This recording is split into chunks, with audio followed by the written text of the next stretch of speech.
Hi,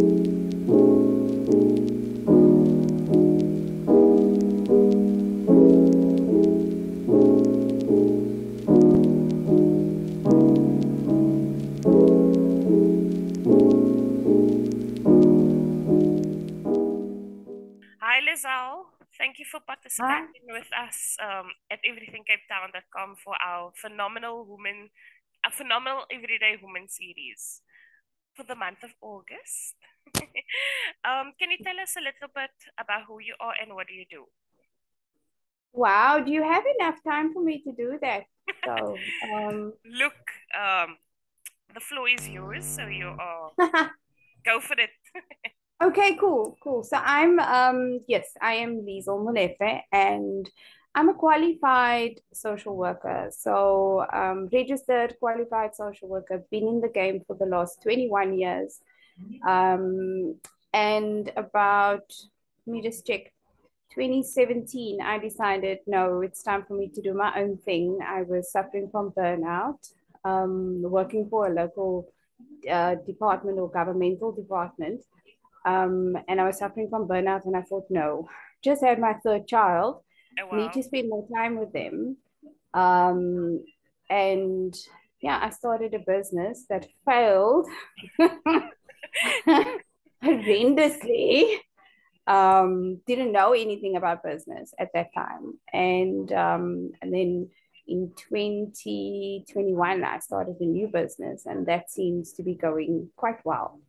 Okay. But it's really just been a continuation of, my previous business and the core values, the core principles about the previous business. So now I'm the CEO and founder of Ikigai Therapeutic and Development Agency.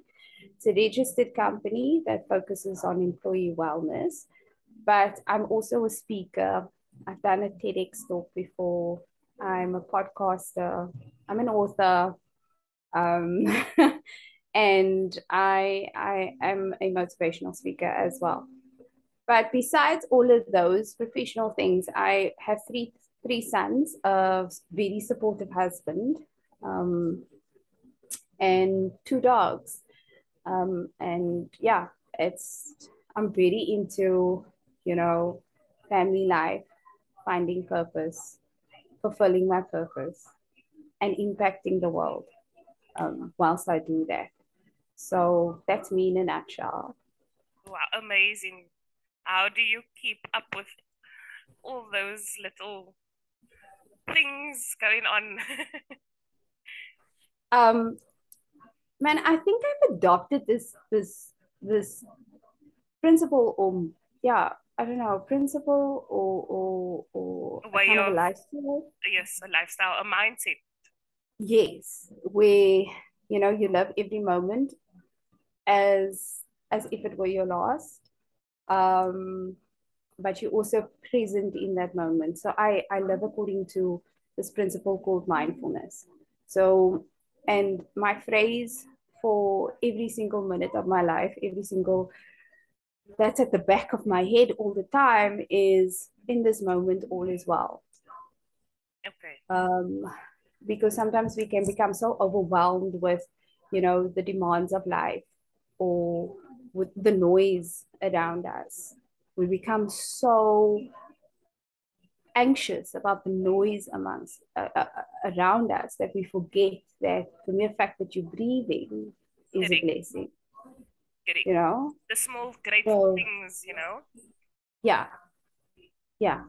And I think that's always been in the back of my mind. And I should say thank you to my mom for teaching me that, because she always taught me that I need to be grateful for things. I need to understand that, the life that I live, many others don't. And even though, at the worst moments of my life, I need to be grateful for that as well. Oh, yeah. So, yeah. Thank you for allowing us into a little snippet of your life and to go into the depth of that.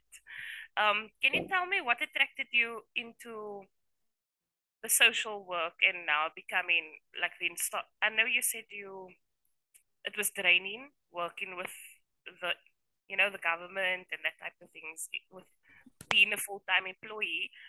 But then you stayed within the same Yeah. industry and just upskilled yourself in making it a little better for you and your time with your 3 kids, your husband, your family time. Yeah, so what attracted you? Okay, so the thing is, self-care was not a big thing for us as social workers when I was I mean that was 21 years ago. Everybody said, Wow. oh no, prevent burnout, don't burn yourself out, make sure that you care for yourself, but nobody showed you how. Oh yes. So and you never actually went to research self-care. I never did, and I think there are many social workers who don't do that. I think it's only been trending for the last 5 years or 6 years that we have to take care of ourselves in order to fill the cups of others. We have to fill our own cups. Um, I stayed in the profession because of my passion towards people, the development of people, the taking one person or a group of people and making them realize what their potential is, Yep. and then making sure that, or helping them or assisting them to get to reach their full potential. So my core business is mental health, right? Yes. um, and that seems to be the order of the day since COVID hit. Yes, yes. um, Wow, a lot of people, since COVID, it became such Absolutely. a important topic um, Absolutely. that trended more than previously. Or it started like here and there, but not as big. Yeah. And it's a conversation that we as advocates for mental health have been fighting for the last few, like maybe for the last decade. We've been fighting for that. Let's talk more about your emotions. Let's talk more about your wellness. Let's talk more about how do you relate to other people. What do you think about yourself? But people were very resistant to talk about those kind of things, Yes, because if I say that I am depressed, I am suddenly weak. If I say that I hear voices, then I'm what's the word, defined, or I am defined by the voices that I hear in my head. So many people resisted, or were reluctant to talk about these kind of things. So when the trend hit and people started opening up about issues of depression, issues of anxiety, issues of schizophrenia, bipolar mood disorder, it was a joyful moment for us who work in the field of psychiatry. Um, and now it's an amazing feeling to be able to just spread the word, help people through their difficult times, help people through grief, because how much grief didn't everybody experience through COVID? wow. Um, and you know what, the outcome of not dealing with grief, and just raising awareness around mental health issues. So that was, for us, that was extremely, I mean, I loved it. But when you ask me, like, what made me go into social work, it's a very personal story for me. And I do share this TEDx, in the TEDx talk that I did.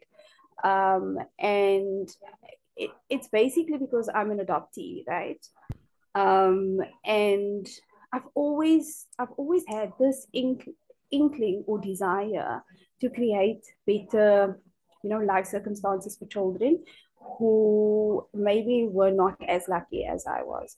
So I did a stint in childcare, Wow. or the protection of children. I did a stint and I thought to myself, this is probably what I want to do, but mental health came out stronger than that. Um, but in my TEDx talk, I do make reference to the fact that my main goal in life is not to just talk about mental wellness, and not to just talk about mental health issues, but also to create opportunities for a child who is up for adoption and place them into a home Yes. with a family. Wow. Um, and that's the ultimate goal with Ikigai. Besides mental health, employee wellness, we want to start a branch, or yeah, can one say another department, and that's for the goal for 2023. Oh We wow. we I have was about units. to ask you for any goals, but near the end of the Cool. Yeah. Go Oh, for it. sorry. No, it's fine. Go for it. So by 2023, we want to have an adoption unit where we have specialized adoption social workers placing children within, loving homes, taking families through an adoption process. And that's the ultimate goal because then I feel that I have reached Ikigai. And I you've feel made, Ikigai. yeah. Yeah. So I feel ikigai in everything that I do, right? So everything that I currently do. But I do understand that that is my process, my journey to fulfilling my ultimate goal, which is to have an adoption unit within Ikigai. Well, I hope and we look forward to keeping an eye on that. And we hope it's a fruitful success and comes to Yeah. life for you. Thank you. It has to. There's Well, no way. it's that mental mindset change where you say it has to, the affirmations of making it a reality. Absolutely. Um, Absolutely. I'd just like to touch on before we move on the employee wellness. Why specifically employee wellness?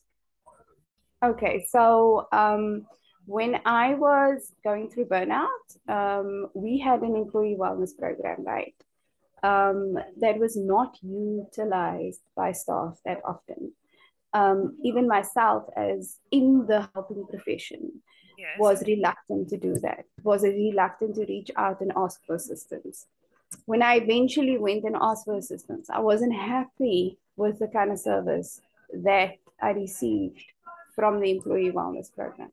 So everything about Ikigai is different to what the normal employee, my competitors, offer. Now, my competitors can offer a 24-hour service. My competitor can offer um, financial advice, legal advice, and all of those things. Yes.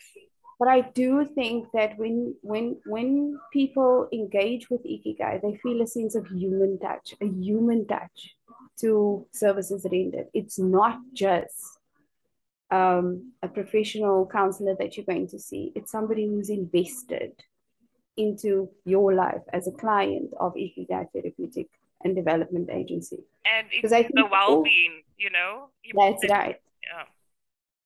So it's for me, if I should ever decide to appoint affiliates, it's not going to be a situation where somebody's just doing it for the back.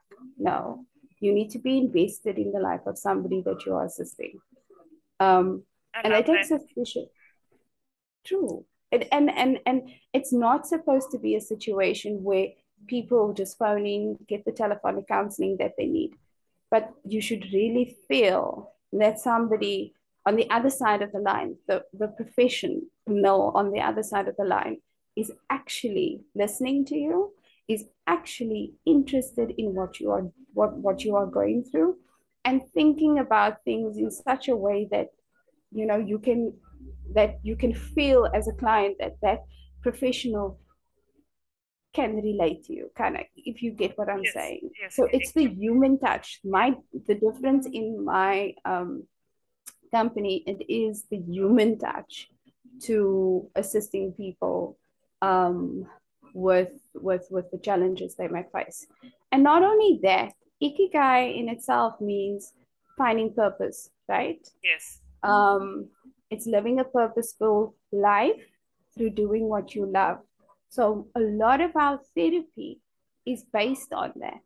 It's Thank not based on, you know, what Erickson said. We take cognizance thereof, yes, sure, because that is what we studied. But in today's world, people want to know what their purpose is. People want to find their purpose. People want to live and achieve goals. People yes, want to live life. And if it's too hard to be living life, people want to know, how do I get out of this rut? You yes, know? yeah, And quickly, I don't want to sit there speaking to people about my past and how my father abused me. Yes, sure, it has its place. yes, But people are looking for a quick fix and an answer to how to find my purpose in life. People want to know, people want to feel ikigai. It's just they don't know what ikigai is, right? People want to feel ikigai. And once you feel ikigai, it's easy to take anything, on. Other It's wounds. easy to, Yes. then life can come and throw everything at you. It's okay. I got this, you Yes. know? So, yeah, I can go on and on and on talking about this. I'm going to stop right there. I love that you Okay. touched on the purpose. So thank you for that because it's such a simple notion to have, yet so difficult to understand. Mm, So thank you for pushing that out into the universe. thanks. Um, can you tell me about any challenges that happened while you were, still an employee, or even today with having your own business? Just challenges that you faced within the industry, maybe. Oh, the challenges, there were so many. I think the biggest challenge for me was coming in as a newbie into the field of social work, making a whole lot of noise, and fighting to the top of the ladder to be part of a senior executive Wow. committee. Um, So you I believed in think something though, and you persevered for it. absolutely, absolutely. I was not going to leave the department on a low note, you know. I was going to leave on a high note, achieving things that many people maybe couldn't achieve during their time. Any place that I lived in, I mean, because I've worked many places. Um, I wanted, and this sounds so like an ego, like I've got such a big ego, but I wanted people to know who I was when I left. Um, and not because I wanted the fame, but because I made an impact. Correct. You understand what I'm Yes. saying? Yeah. And I'm I'm one of those people that want to make changes that will benefit the client. So even if it is about, the way we run a service, I'm always going to keep the client in my mind. I'm always going to say, if I was a client, what would I expect? How would I expect to be treated at this facility? Let's say, for Okay. instance, or so I was going to leave making that change and people knowing that, I pushed for that change. So I was always an advocate in some way. I was always an activist um, for people. Okay, love that. Thank But I had to fight really hard to get to like senior management level. Really hard. Because I had so little experience compared to the others who were much older than me. and plus now a woman, a female, and Yes. that leads me to my last question, was second last question. What would you have changed, or looking back into at your career, what one thing would be different for you in working with the environment or the industry that you do, and in helping breaking the bias around it? I think, but it brings me to another challenge, and maybe I should have mentioned this instead, that people perceive social workers to be something, right? Within our communities. We're lazy, we sit in an office whole day, we don't do admin. Um, there's this perception of social workers that needs to change. That there's somebody that would rather go and see a psychologist as opposed to a social worker. When in actual fact, we can also, because we have honors in psychology, they make sure that we do our 4 years of psychology. So we understand the theory. But what a lot of people have turned around and said was that, wow, I didn't realize that that's what social workers can do. Wow, I like that. We are not the ones who just take away children. We're not those ones. Um, there's a different caliber of social workers coming up now, really strongly, opening up their own businesses, not practices, Yes. businesses, and applying their social work skills. Because there's one thing that one of my lecturers told us when we were in second year, and nobody took note of it until now. I make reference to Lily Becker all the time. And I say, and she told us during one lecture, she says, remember that if you graduate with your social work degree, you Mm-hmm. can walk into any job. Oh, wow. Why? Because you deal with people. You Yes. are not the social worker who just takes away children. You are not the social worker working within an orphanage. You are a social worker who is taught how to run a business, who is Oh, taught wow. how to relate to people, who is taught how to manage things, how to be strategic. Yes, you know the Social Work Act and all of those acts relating to, you know, the legal stuff. Yes. But you are also a social worker that can build a business. So, and for years, I mean, I've been in the business for 21 years. For years, I didn't take cognizance of that. I knew she said it, Yeah. but I only now, 21 years later, believe it. You know what I mean? But the Because depth was there of what you said. It's only you like touching on it now and yeah, understanding what she was meaning when she spoke about it. just repeat that. Sorry. I say it was so many years ago, but only Mm, now that you can understand exactly what she was actually trying to bring across. that's right. That's right. It only took me 21 years to figure that one out.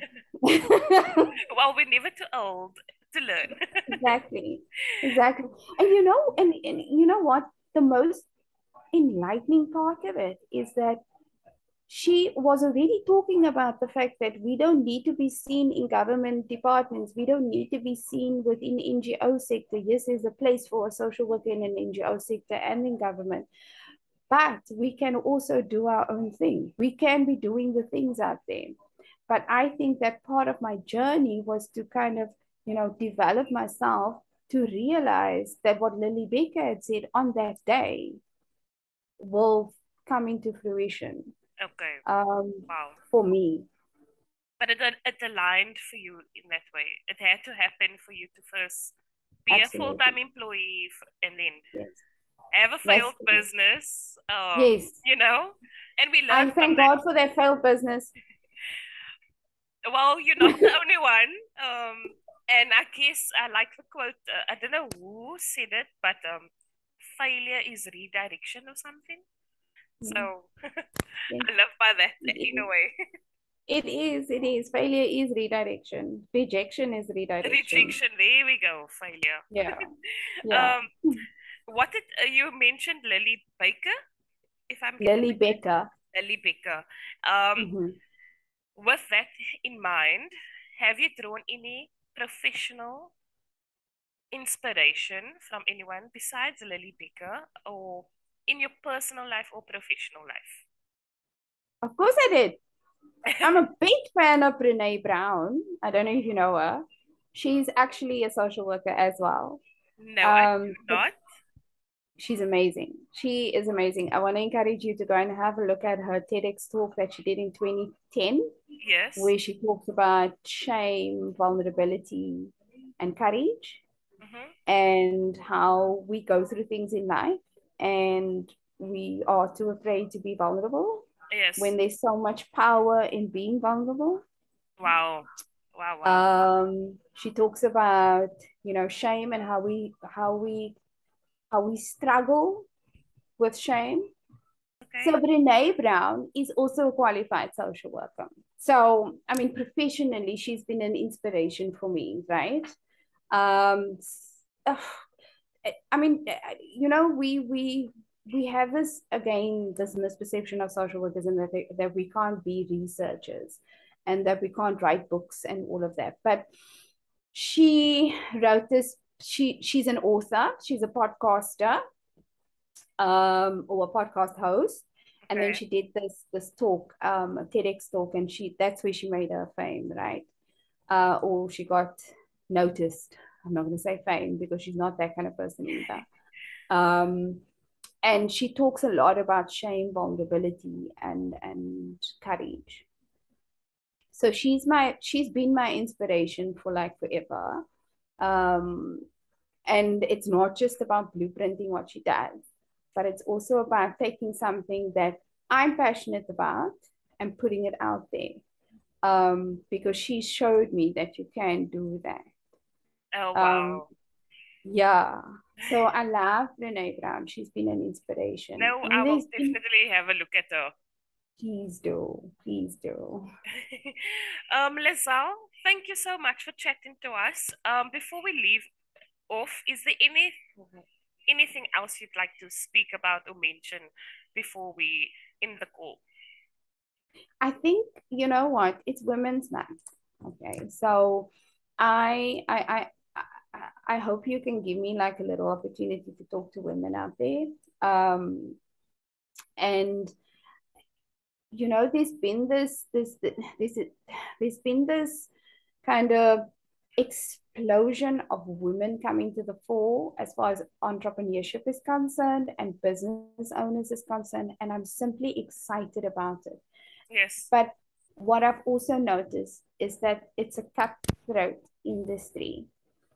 It's an industry where if you know, connect with the right people, your business will flourish. Unfortunately, there's still a lot of, you know, women, no, not women. Let me rather say it like this. There's still a lot of PhD syndrome out there. Yeah. So the PhD syndrome is like pulling her down syndrome. There's still so many women out there that do not want to see other women succeed. I And love that you're touching on that's this. my goal for this year is to distinguish the PhD syndrome as far as I can with whoever I can. Because what I want people to understand is that not just women to understand, because there's a few males that would do that as well. Men do that as well with women. They will pull you down to the level of where you do not realize your worth, where you think that you can't achieve anything because based on how that person either victimizes you, harasses you, or bullies you. Correct. I have witnessed and I have experienced that within the last few months, can one say, where even women and men do that to women Yes. who want to flourish within a business. So I'm going to, my main purpose for this whole month and for the whole year and for the rest of my life Yes. is to distinguish the PhD syndrome within my circles. I am with you on that fight. Yeah. And you know what? The saddest thing is that there's so much. My one friend said to me, why do that when there's enough sunshine for all of us? Wow, so true. You know? There's enough sunshine for all of us to sit and bathe. There's enough, all of us can shine a light. It doesn't mean that your light gets dimmer. It just means that we shine together. And what a bright light would that be? You Wow, know? beautiful. So that's what I want to say. That's what I want to end off with. I love that. Is that there's enough for all of us to shine. More than enough. Thank you so much, Lezel. We appreciate Pleasure. you chatting a little with us and um, well, allowing us into your space for Women's Month and highlighting it. Yeah, is there any way whoever's watching this and wants to reach out to you, how can they get in touch? So they can actually just go on to our Facebook page. That's the easiest way to contact us. I'm very active on Facebook, Okay, or they perfect. can DM on Instagram as well. So on Facebook, we are known as Ikigai Therapeutic and Development Agency, as well as I think on Instagram we Ikigai T&D Agency. So if just go onto our socials, either my own personal profile or Ikigai's profile, or yeah, on all our socials. Okay, And perfect. you'll get our contact details and our websites and everything there. Okay, Brilliant. Thank you, Lezel, so much for chatting to us. Have a Thank you, beautiful Naila. day further. You too, honey.